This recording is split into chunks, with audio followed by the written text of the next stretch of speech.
Here's your fast stock market update as the S&P continues to fall. It's been an incredibly volatile week and you could be excused for panicking. But don't forget, of course, there's uncertainty because of tariffs that are coming in. Yes, they're not good for the market, but nevertheless, there are opportunities. So when you're looking at the market, remember some stock, for example, Nvidia, all of a sudden, cheap as chips is what they're saying. Well, all of a sudden, the multiples are actually quite reasonable. AI continues to grow, then guess what? Quality companies like Microsoft and Nvidia can continue to grow. For the first time for a long time, the Germans are starting to borrow money. That means they're investing in infrastructure. There's opportunities investing in German companies, but also European banks. For the first time for a long time, you're seeing that interest rates in Europe are lower. That means when people invest in bank accounts, they can perhaps give them very small returns or perhaps zero, and at the same time,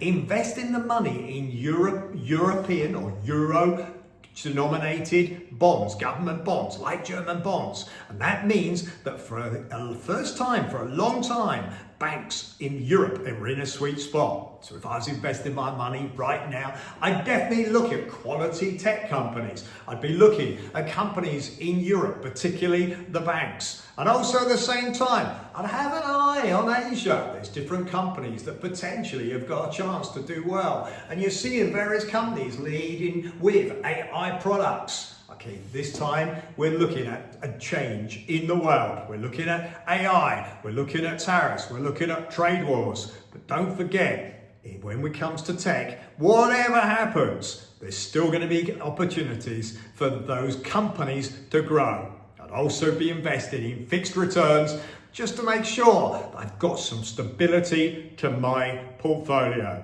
That's my fast stock market update. Okay, it's always good to talk to a financial advisor, particularly when markets are super volatile.